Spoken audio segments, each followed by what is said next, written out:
Hey everyone, welcome back to Subnautica. So today we're mostly going to be reading the logs that we've missed on and continuing to build our base. And a big part of why we didn't read these logs originally when we were first finding them. So if we go over to data downloads Degasi survivors, you can see we actually have all of the logs from the first two Degasi bases now, and I wanted to read them more or less chronologically. However, before we get to that, there are a couple of other things I want to do.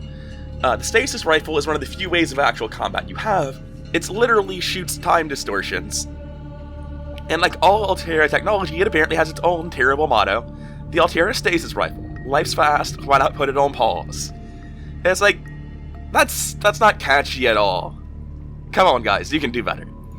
I was surprised to find out the water filtration system also has a motto. The Altera water filtration system. Any liquid into pure, refreshing, pH-balanced water. Yes sir, any liquid. And is the implication that it can turn piss into water? Because A, that isn't appealing, and B, we had the still suit for that anyway. So that's another one for mottos being terrible. The thermal power plant also has a motto. And the thermal power plant, it's hot. Which is so dumb that I actually like it. We've cycled back around to being good. So something I find pretty cool is if you scan the jelly shrooms, you'll find out that they have no predators and possible symbiotic relationships, but there's no defensive mechanisms understood. And you'll figure the rest of it out once you scan the crab snake, which lives inside of the jelly shrooms. And there's nothing super interesting about that. You can find that out pretty much by looking at them. However, I do really like this. Assessment of void. Just don't. The ancient floaters we've been over, you can kind of figure out what they are just by looking at them and seeing them, just same as the crab snake. There's nothing particularly difficult about them in terms of understanding them just by looking at them. The scan's not super enlightening. However, something I really like is, again, assessment incredible. So now that we've done all of that, we're going to play the Degasi logs. And we're going to play them pretty much in chronological order. If I feel like there needs to be additional context, I'll give it to you after the log has been played. This island is a godsend. Look out of the window. No predators, fresh food. No building materials, nothing left of the ship. And your kid says we're gonna starve without more grow beds. Speak up, kid. It's true, Father. The natural growth rates are too slow to keep supporting us. All I'm saying is ocean's got us surrounded. No use hiding. Sooner or later, we'll get our feet wet. The rest of your life may have been a fight, Maida, but I've made my decision. You want to forfeit your emergency pay to take a swim? Go ahead. Believe me, I'm thinking on it. So I'm getting a bit of bopping right now. I just restarted my game, so that might be why. But that is borderline unacceptable. I'm assuming it's because I've only just restarted my game that happened. Because even base game, the pop-in isn't that bad. Jesus. I literally couldn't find the wreck because it wasn't in the game. So right now, just collecting titanium and corpse, I'm going to need an absolute load of it before I can do anything else. Or before I can make more base structures, rather.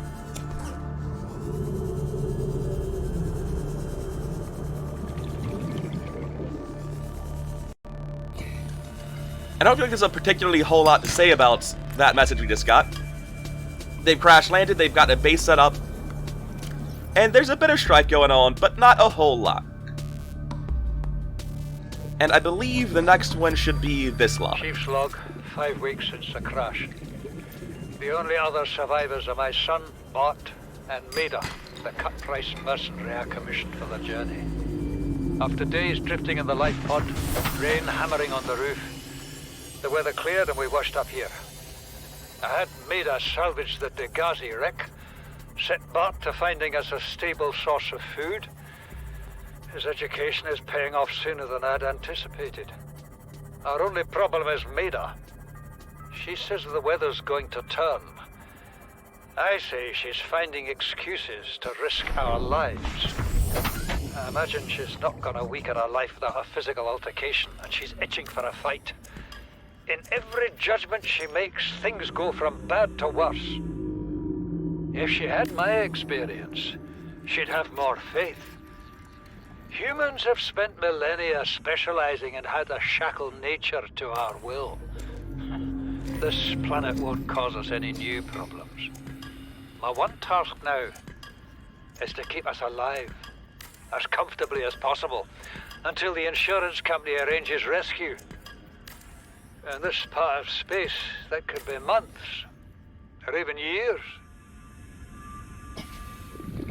So right now, I'm not removing my scanning room forever. I've just realized that I can actually move my scanning room to be part of the tunnel as opposed to being an offshoot of the tunnel. Psychological discomfort.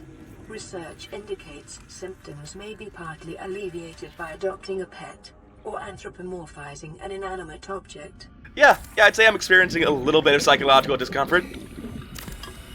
But I'm not sure that there's anything cuddly enough to adopt just now. I feel like the Stalkers would make poor pets.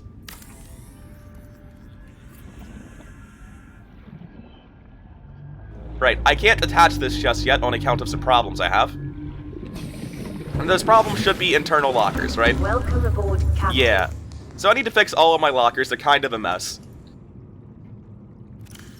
And we may as well continue down the logs.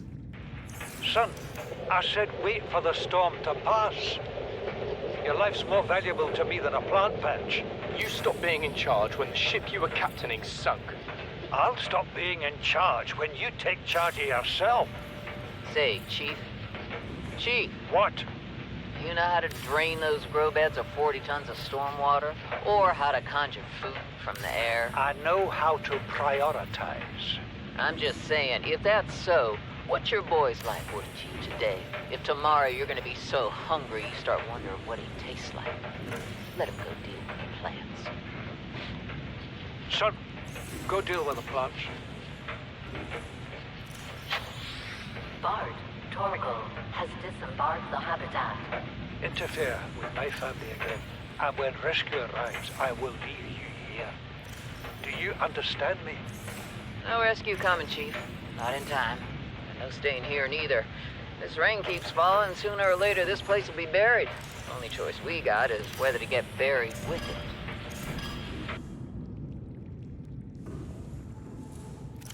So at this point you can start to see that everything's beginning to fall apart for them a bit. In particular, Marguerite's sort of pushing for some crazy shit. And it hasn't really become apparent yet, but the longer this goes on, the more it becomes apparent to me at least. Marguerite is written as just what the player character would have done in this situation. But let's get on to the next log. You see, Chief, you brought us to this sodden planet. Told us we'd see a lush payday. Now what do we got some 6 weeks later? A dead crew, a habitat that's half buried, food washed away. I suppose the executive decisions would be better left to someone with your extensive experience of hitting people in the face. I know enough not to take unscheduled detours to uncharted planets. That's something you don't want to learn the hard way. Easy to judge a decision in hindsight. Harder to come up with a plan of your own. Got one already. Take what we can carry and hunker down in a cave somewhere. I scouted a site, a couple 100 meters deep, lots of metal deposits. How do you imagine we'd live? With ready access to building materials, like damn queens, a couple of water filters, a bioreactor, fresh fish. But Chief, we'll eat seaweed salad and drink our own urine if that's what it takes. All that matters is, do you got something better? Send the coordinates to my PDA. I'll review your proposal. So here Paul is making the absolute worst possible decision and listening to the player character. Oh.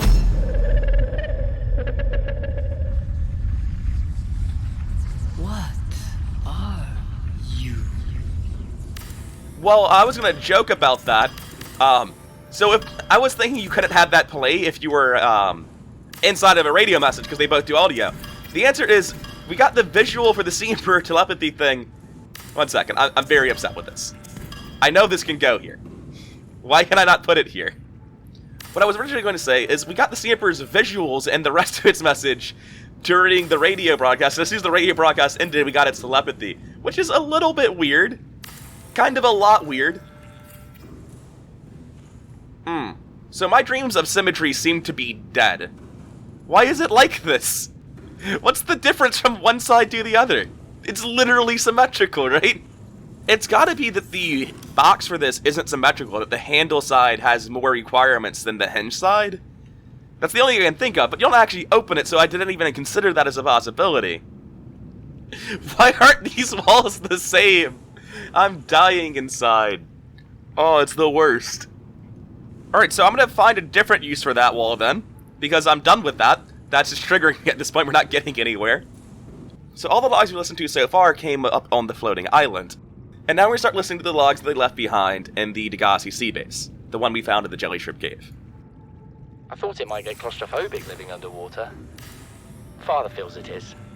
He'd tell me it was childish, but I stare out of the window and sometimes I think how lucky I am to see this world up close. Back on the island, I wouldn't have believed the creatures that live down here. The fish, they glow. There's one that's 90% eyeball. Snakes twice the length of a habitat compartment. Certainly, it's not all friendly. Most of the plant life is toxic. Learned that the hard way. But I've managed to coax some marble melons into growing indoors. And when they don't cover our dietary needs, well, we eat the fish themselves. It's a bit gross, but there's nothing they wouldn't do. I've been attempting to document my findings. Father approves. He says understanding is power, that the more we know about this planet, the more we can use it to our advantage. I'm just doing it because it's fun. It's not easy without proper equipment and network access, but the old-fashioned way, observing, taking notes, testing theories, shows me the world in a way a spectroscopic analysis never could. Lately, I've been watching the crab snakes. They ambush their prey as it tries to feed on the mushrooms they hide in. What they don't eat settles on the seabed, which fertilizes the mushrooms, which feeds the herbivores, and so the chain continues. Co-evolution gives me the fuzzies. Co-evolution gives me the fuzzies might be one of my favorite lines in this game, to be honest. So I really like Bart. He's an incredibly likable character, which is probably the point of him, much the same way that it feels like the point of Margarita is that she's essentially a player character. And if you're wondering why I'm taking all of this stuff out of the lockers next to the bioreactor when that's explicitly where it goes, the answer is because I have to move my bioreactor. I planned my base kind of wrong. This isn't where a bioreactor goes, it's where alien containment goes. Which does mean we've killed quite a few floaters for literally no reason. But it is what it is. Time to move on with my life.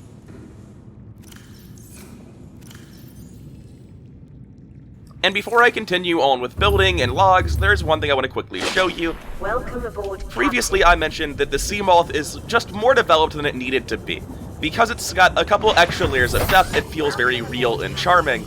And that's how the moon pool feels to me. Like that little animation where you turn the Seamoth the same way, how you slide out of the Seamoth. The fact there are ladders on both sides of the moon pool. There is... The hatch for upgrades pops open when it's in the bay. Everything about it's just really, really nice. I love the moon pool. And I haven't actually finished this, so I can't show off the scanning room yet. I'll go ahead and play a log while I continue to build. What is that thing? I don't know. I found it outside in the sand. Part of another ship? None I've ever seen. It's not even scratched. Don't fool around with it. It might be worth something. Stand down, Chief. If it were gonna crumble to dust, it would have done so when I picked it up. It's glowing. We're not the first people to come to this planet. People. Maybe. Could be aliens. Could be the damn sea monsters for all we know. One thing for sure, we ain't gonna find out by staying here. Okay, so that was my bad. That was from the floating island. Although realistically, it makes exactly as much sense at either base location. So it's not that big of a deal that I gave you the wrong location for it. Anyway, continuing on, more logs to play. Son, there is always a pecking order. And in our world, money makes a hierarchy. I pay Maida a fraction of what I pay you, and you a fraction of what I pay me. If money makes the hierarchy, why is Marguerite making the decisions? We need her. We let her think what she likes, so long as she does what she's told. What if she doesn't? For enough money, she will. People always do. So this is the scanning room, and I really like the scanning room. You can see beneath us it's actually mapping out the Jelly Shrimp Caves, and then around us, we're in a bit of a plateau? Jesus Christ, the complete opposite. We're in a bit of a valley surrounded by the safe shallows here and the kelp forest here. But there are some upgrades we can make for the scanner room. The first is we can make the HUD chip, which allows us to actually see what the scanner room is picking up, and that's pretty useful. However, far better is the ranged upgrades. I don't really care so much about scanner room speed, I can wait, but range upgrades allows the scanner room to see farther, and they stack. So I'm just quickly throwing together 4 of these, and we're going to put all of them into the scanner room. And it will take the scanner room a little bit of time to update to the fact that I've given all of these upgrades. Because right now it appears to be scanning the same stuff. And while I wait for it to update, I'm just going to play another log and start building this room. Something incredible just happened. Since we're down here, I had this plan to build equipment and study the life forms we were encountering, but I didn't have enough enameled glass. So, I started looking for a natural substrate that would strengthen the glass we have, and those stalker teeth we've been finding fit the bill. Only, well, we needed more. That's when Marguerite got interested. She actually listened to me, more than I can say for father, and I worked up the courage to talk about my more tentative theories. When I told her they were attracted to metal deposits, that their teeth get dislodged when they pick them up, her eyes narrowed and she dashed out of the room. 3 hours later, she came back, her pack loaded down with stalker teeth. I asked her about it. She shrugged and said my theories were good. Said she had the meeting out of the palm of her hand. I think she meant it literally. She is incredible. She went out to the kelp forest armed with just a heat blade and went fin to fin with a pack of stalkers. On the one hand, that is the coolest thing I have ever heard. On the other, I hope the stalkers didn't come off worse than Marguerite did. She had a huge gash on her forearm. I don't think things went as smoothly as she made out. And what's the point in surviving here if we have to kill everything that makes it so wonderful? I wish I knew more about these animals, but Father won't let me leave the habitat. Maybe with all this glass, we could build a containment unit and get up close to them. Seek fluid intake. So again, I just really like Bart, and again, Maida is basically a player character. So Bart gives us, the player, the hint on how to get stalker teeth, and Maida immediately is like, wait, I can get more resources, and leaves to go fight stalkers with no resources at all of her own.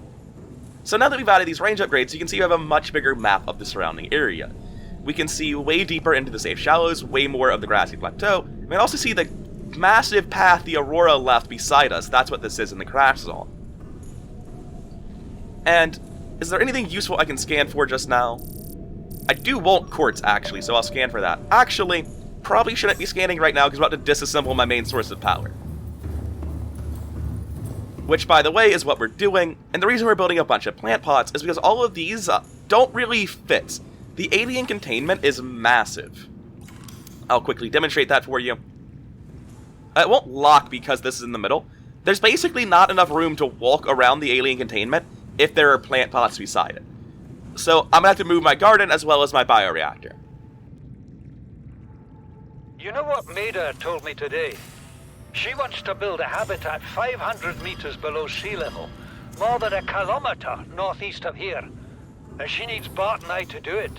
She's got it into her head that she can save us if she just acts recklessly enough. But I've hauled Star Wars to Neptune, Plasteel to the Federation. This family operates 9 different mining colonies across the Ariadne Arm. Maida thinks she's better suited to lead. Her contract still says otherwise. But I just cannot damn well tell whether it's the stupidest idea I ever heard, or my only hope. I turned 80 years old last week. I thought I had another 80 in me, but marooned on this planet, there's no swapping out of my liver when the old one fails. Here, I'm mortal.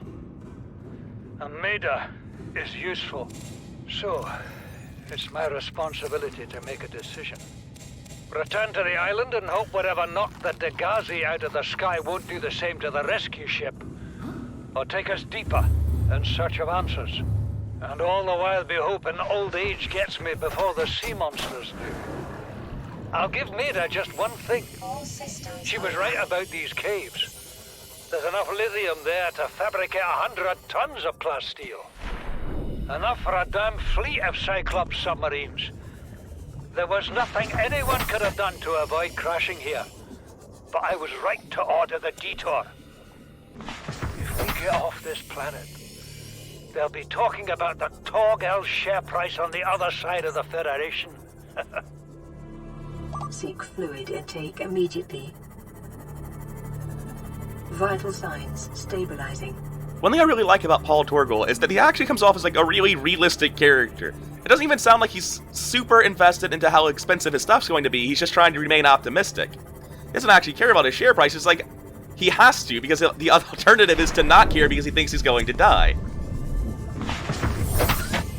And I'm collecting more titanium right now because, as you may have noticed, I am completely out. The moon pool sort of requires 20 titanium, and that was most of what my first trip gathered. So, while I'm gathering yet more resources, I believe you know the drill, it's time to listen to more logs. Actually, I believe we're up to date with Meta convincing them they need to go deeper again. There's one I haven't played before, and that's Return from the Deep. You find this on the floating island, but it's the very last log they give. It's also the log used in the voiceover of the trailer. This is the first time I've seen sunlight in months. After all that time in the deep, I'd been dreaming of it. Now that I'm back here, I'm finding it hard to enjoy alone. Father was right. We should never have left this place. We shouldn't have gone so deep. They do not want us down there. Despite my best efforts, ill health is taking hold of me. The visions are getting worse. Marguerite and Father are now part of the ecosystem of this incredible planet. It's reassuring to know that when I go, I'll join them. Until then, well, there's always the view. So, spoiler alert, they're all kind of dead. Which isn't super surprising. And I mentioned much earlier that one of the things we found on the Aurora wreck, or in one of the Aurora wrecks rather, was a crew manifest for the Degasi ship. We also found out that the auxiliary mission was a search and rescue. And that's why we came here, why we got shot down the same way they did. I'm not gonna lie, I'm not a big fan of the way that the inside of my house renders before the outside of my house. I'm gonna have to see if I can find a fix for that.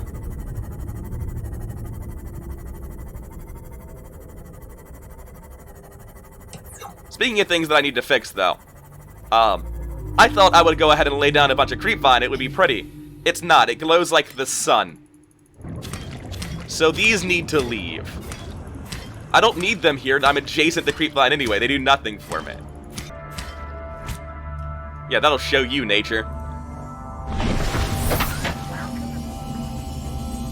And it looks like we actually have a radio message now. So we have yet more things to listen to, it seems.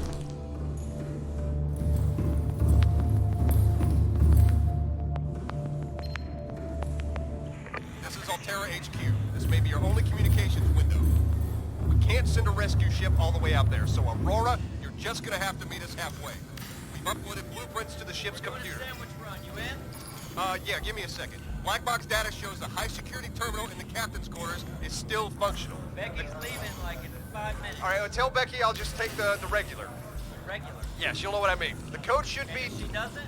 Just tell her the regular, dude. Okay. The If code... I say regular, she's like, what's the regular? I have to come all the way back up here. The code should be 2679. The regular's just a ham and cheese. Okay, would you just say ham and cheese? Ham and cheese. Okay.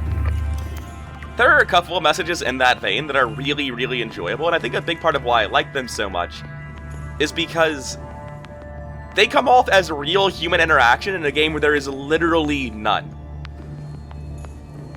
Comic relief is just inherently more valuable in Subnautica, it feels.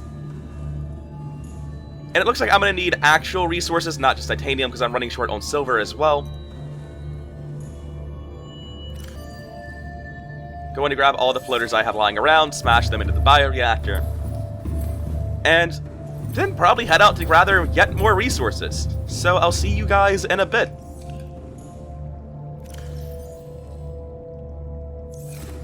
And actually, I know exactly where I'm going for this set of resources. It's sort of interesting that it's faster to leave my... I was gonna say it's sort of interesting that it's faster to leave my base and swim over with a Seaglide. What is this leg doing? I'm very confused by this. I've mentioned before that the struts in this game are just sort of terrible. That's worse than they usually are by quite a long shot.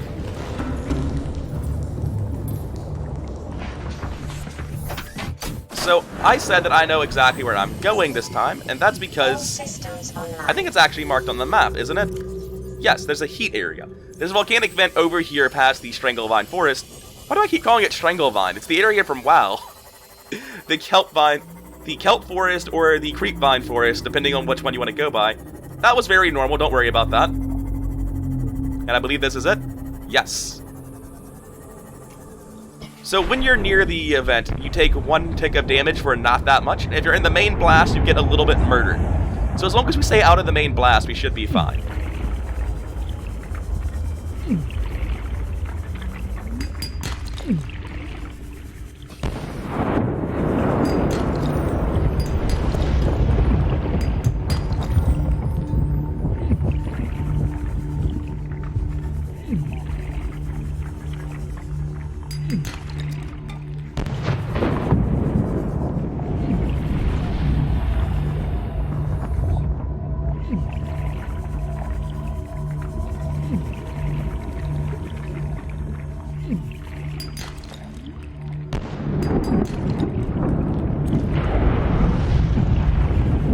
I'm honestly surprised that my PDA has no smart-ass advice for this situation.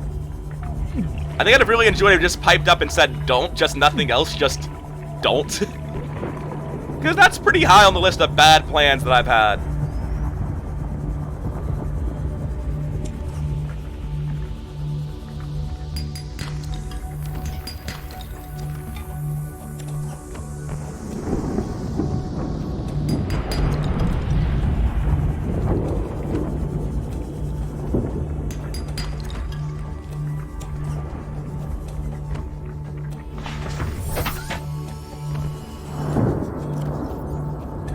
So I'm still pretty low on silver. If I see another cave on the way back, I'll go into it.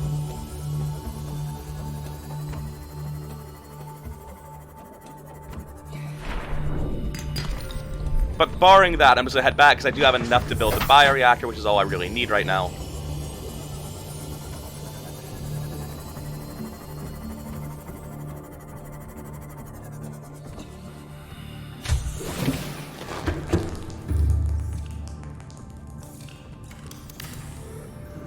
Yes, excellent. And I haven't mentioned this yet. There's kind of a lot of clipping. The grass from the grassy plateaus just goes straight through the floor. It's fine. We're not going to be down here very much. And we're just going to put a locker beside the ladder on both these levels to hold more floaters. Speaking of, it's time to go collect more floaters. Got to finish off this species.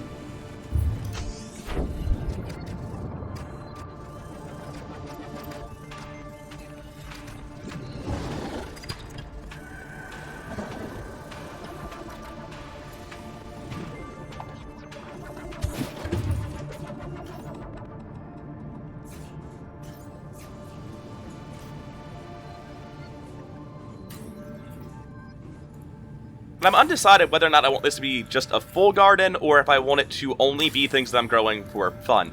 Because I am planning on growing a massive number of marble melons, but I kind of don't need them to be in the same place as my just completionist garden. Alright, so this is the first version of my garden room. We can start moving all of our plants over here, or at least all of our indoor plants.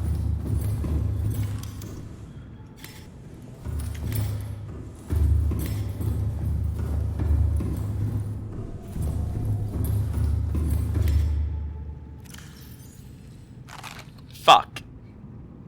But we'll have to get a new bulbo tree at some point.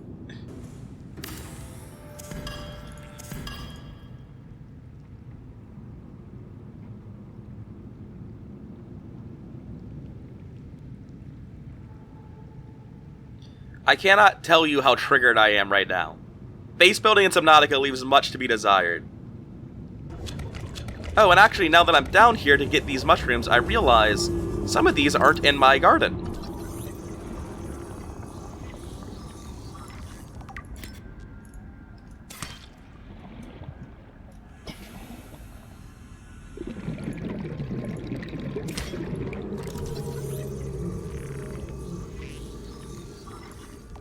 I guess technically the ashen mushroom isn't in my garden either.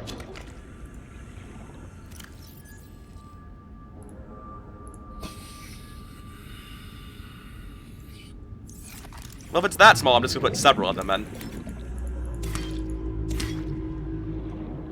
Rip nature, I guess.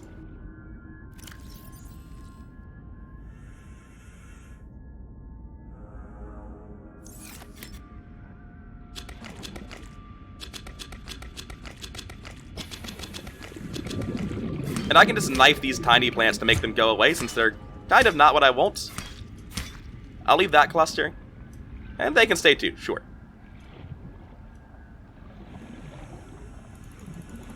Nature's getting less beautiful by the second. I'm not helping it.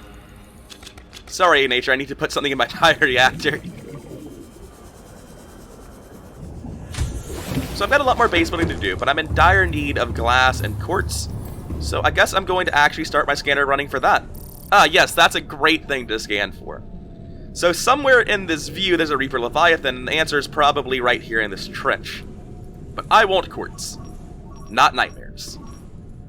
There is a use for scanning for Reaper Leviathan so that you can intentionally avoid them, but... I mean, you generally don't need a scanner for that.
Alright, so we're doing great on the bioreactor, actually.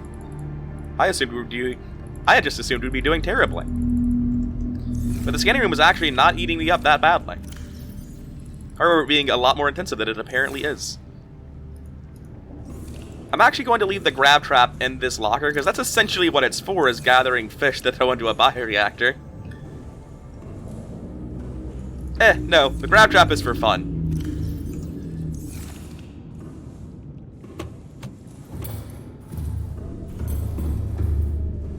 I'm actually going to leave this to continue scanning. I'm going to go do something else real quick. I'll see you guys in like 8 seconds on your end. So, you'll remember that a while ago we read a log about how stalkers will eat metal, it'll knock out their teeth, and you can use their teeth to make enameled glass. So I've come to this pack of stalkers to give them the gift of all the metal I found in the surrounding area, so they'll break their teeth and I can actually start getting some enameled glass. And here's one already. New blueprint acquired. Here is another one down here. There's an angry crashfish. And I'll probably be back with you in a bit, because this is the thing that kills speedruns, is waiting for stalkers to get teeth. No reason to make you watch RNG, because there's not a whole lot going on here. I'm just waiting for it to randomly drop a tooth. It's hearsay on this, but each time they pick up a piece of metal, there's a 15% chance they'll drop a tooth. So yeah, no reason to make you watch that. Alright, so that actually didn't take long at all. I've already got 8 teeth, which is way more than I need. I only need 2, and I don't want to do this that often, so I decided to get a lot more so that I don't have to come back very much. And the Stalker seems to have pretty effectively broken up my pile of metal, but I am going to take as much salvage with me back as I can.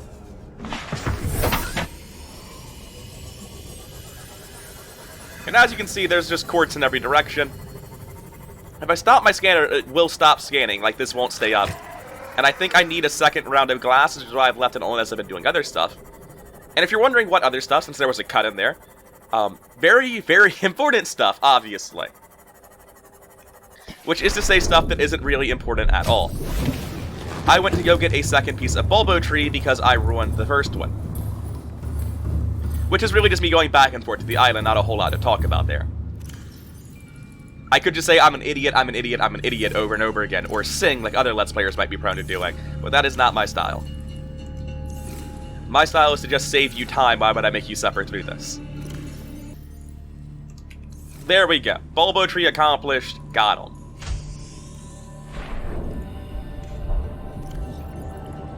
And on the way around, we don't need the second bulbo tree, I found a creature egg, which we'll be using very soon, because that's a big part of why we needed glass, is the... Well, not for the alien containment, but I want to do all the glass stuff in my base in one go. And it's becoming apparent that this is, like, actually not enough storage, which is kind of amazing. I should have seen that coming, though. And also, I don't like the way this is set up at all, and those two are getting solved in the same breath. Check this out. So now we have like an actual fabrication room, which is going to be much nicer than what we've been doing. So now we've got like this actual fabrication room. Eventually we'll have like power cell chargers and battery chargers and a modification station somewhere. But it's just much nicer to have it separated out, clearly like its own thing. I'm considering putting a hatch into this, but I don't think it needs one. What we do need, though, is yet more lockers. It never ends. And unfortunately, we just have to accept the hell that this is rotationally symmetrical, also known as not symmetrical the way anyone actually thinks of symmetry. Oh wait, one better. It's not even rotationally symmetrical. I can't put this locker here. I suppose I should demonstrate why I'm not using wall lockers, so I'll slap down an alien containment. Not wall lockers. I suppose I should demonstrate why I'm not using standing lockers, so let me slap down this alien containment real quick. Aquariums and you'll notice there's... provide an ideal opportunity to study alien fauna up close. Select carefully which life forms you bring on board. They may also be studying you. God, what an alarming thing to say. But there's really barely room to put down a standing locker. It's sort of hideous to have this small of a walkway. The wall lockers look much better. But that said, speaking of hideous things, let's fix this ladder, because this ladder has been annoying me forever at this point. Do I even have enough quartz to get... Yes, I actually can make this. These alien containments are a big part of why I feel like I needed to do all the stuff I've been doing. Which way should this hatch face? Moonpool?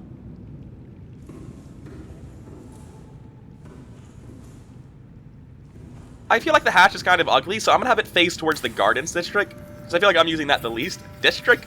More like section, but whatever. District sounds fancy. And now, since we basically never need to go down to this level, we're only going to have it connected with the hatches. We're not actually going to have any connection via ladders.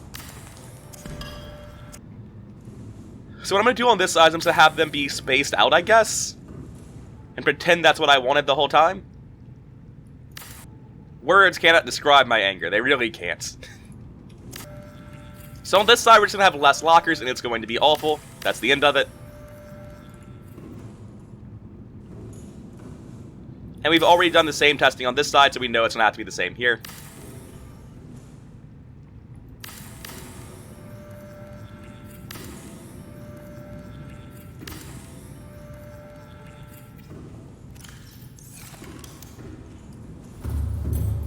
I suppose I should check and see if I can actually make my final level of alien containment now.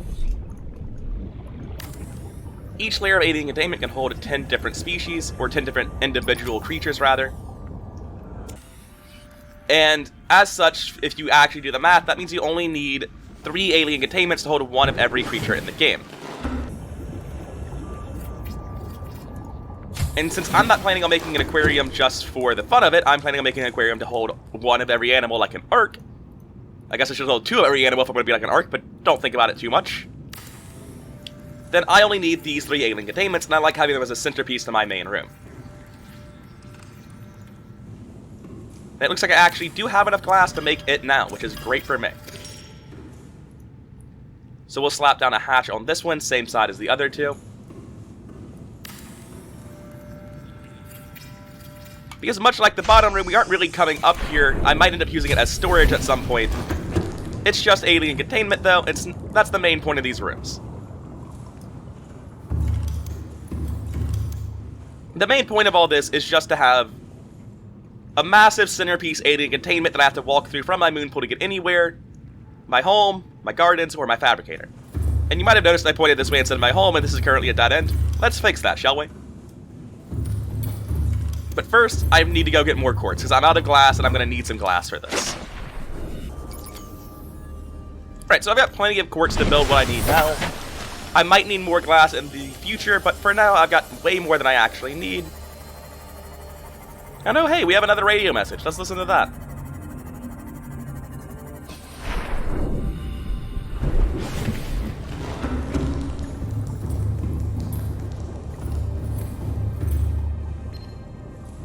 This is LifePod 4. We've landed close to the Aurora. Flotation device is active, but we've got some big old fish in the water with us, and I don't know how long we're gonna last. We're close to the crash site, so bring radiation protection. 4 out. Signal coordinates corrupted. Approximate transmission origin recorded to data bank. Unless constructed with a specific research task in mind, observatories and other glass modules are imprudent for survival purposes. I love how the PDA is giving me shit about this. Like, dude, come on. An observatory is not going to help you survive. What are you doing? It's like, that is not helpful, PDA. You were happy when I did everything else, but this is where you draw the line? No observatories? Really? Anyway, we just need to make a quick trip to get some fiber mesh to make this bed. And much like in other survival games, you can use the bed to have night pass instantly in Subnautica, though I don't know how much I plan on using that, because it's surprisingly irrelevant in this game. So I think I'm not really putting anything else in here, it's just a bed inside of the observatory, and we're going to do like most of our bedroom stuff in here. So one thing I want is a desk next to the planter wall. That just seems like a very professional thing to have. Yes, welcome to my office. I am the sole survivor. I also feel like I'm just not the captain if I don't have this table and a swivel chair, so I'm going to put these down. I do need a trash can somewhere in my base, and I figure I should put it, like, where it would go logically, next to a vending machine. And eventually I'll put a coffee machine next to this. It'll be great. It'll be like a live in Starbucks. I don't know if that's actually great on second thought. I'm going to put a counter here so I can display all of the things that I have and love, which is, nothing. So, maybe I should get rid of the counter for now, because it's kind of depressing. It looks kind of bad to have two side by side. I'll just put a single shelf above it. And instead, I'll put up a second counter over here. Warning, endorphin levels low. Consider taking a seat and meditating. It may help to remember that problems exist only where you choose to see them. PDA, this isn't helping. I'm still not having fun. I'd argue I'm having less fun now than I was a second ago. I've never had that message before, which means I've never built a chair before in Subnautica. This is the first time I've ever built one. Chairs don't help you win the game, that's just ridiculous. Why would you build a chair? And now that it's all done, let's actually go outside and take a look at what I've done. So for a while, I think this is going to be the end of our base building. The struts are terrible, but I mean, you just have to live with that.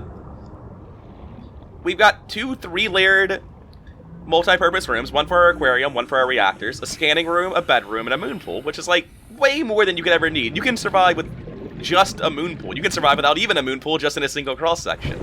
It looks decent from the outside. We need to fill our aquarium with stuff. Actually, I have 1 egg lying around, don't I? I'm gonna go ahead and take all these fish that I've collected 1 of and put them in my aquarium, because, you know, that's literally where they go. That was the point of collecting you guys. Alright, be sure to right-click and not eat the fish.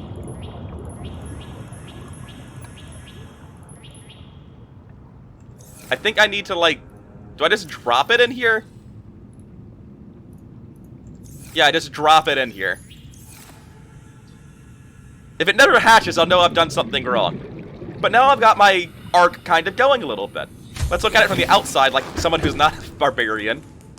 Look at all these little tiny fish that I just grabbed with my bare hands and put them in. It's great. Eventually the Stalker will hatch, and he'll be best friends with them. I'm sure he won't eat anyone. So this main room is our big aquarium. We have a T-junction built off of it. It's going to have all of our production. off on the north wing, we have this winding tunnel that leads to our scanning room, which we no longer need to be scanning with, please stop.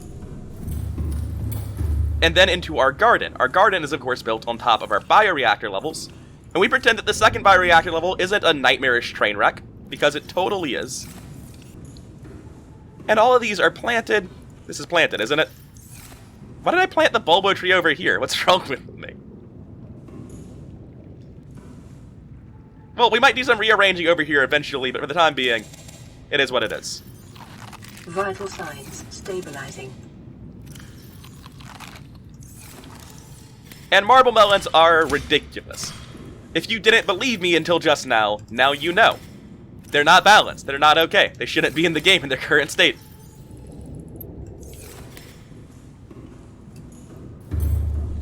I do really like the max size scanner room, just this terrain map. It's so wide that it's hard to see that the jelly shroom caves are beneath us, but they're there. We're mapping that too. And in the opposite direction, on the south wing, we have a pretty decent bedroom now. I don't know if I actually want this hatch that leads to my bedroom, though. I never need to get here quickly. I kind of really dislike this hatch.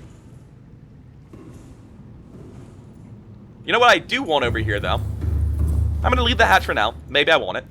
I can change my mind in the future. But what I definitely need to add to my bedroom, because this is just wrong, are prawn suit posters. Like, it's not even close. Prawn suit land, prawn suit water. And since I have nowhere else to put it for now, we'll go ahead and put Keep Calm over here next to my room too. Look at that, it's the best item in the game. We're gonna do big things with this poster, I'm telling you. And I think I'm gonna call it there for today. This has been pretty productive. We've built our base out, like, properly, fleshed out the skeleton. So I'm gonna call it here. This has been rather coherent. I hope you've had a good time. Like, comment, subscribe, all that shilly channel growth nonsense. I'll see you around.